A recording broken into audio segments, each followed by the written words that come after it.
One of the most asked questions I get on my meal prep videos is, how do you plan the menu? So, welcome to episode 1 of this 3-part meal prep series where I take you through the menu planning, the actual prep, and show you the different dishes that I make throughout the week with this prep. This week is Indian week.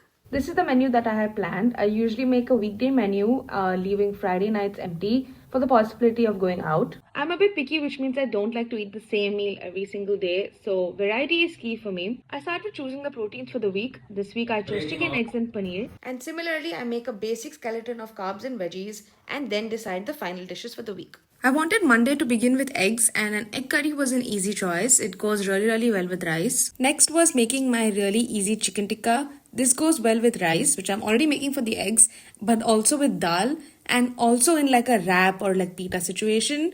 So I just added those. Now, since I was making dal and making dal for only one meal seemed like a waste, I decided to also make dal for the next meal and use some eggs to make like an egg tadka to go with it. So now with this, we have 4 meals done and dusted really quickly. I wanted to add one veg protein and I like paneer the most out of every option. So I decided to make like a paneer burji. This goes well with roti and of course it goes really well in a sandwich. So now with this, we have 6 meals done. For meals 7 and 8, I was really craving desi style noodles, but made with ingredients that I can get very easily in Sweden over here. So I just packed it with a lot of veggies like cabbage, carrot, onion, and I like to choose chicken as my protein here, but you can also choose egg. And I don't know if you can make this with paneer, but you do you. Maybe some tofu, I guess so. Yeah.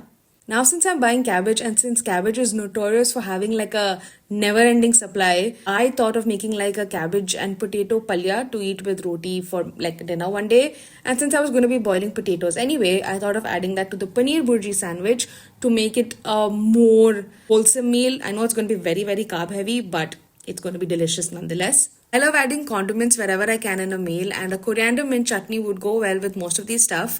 And I also thought of reserving some of that chutney and to add it to the egg curry to make it like a green, like a different version of a green masala egg curry. For the second condiment, I wanted to make pickled onions for that extra acidity and crunch. Is this plan also flexible for you to move dishes or elements around during the week?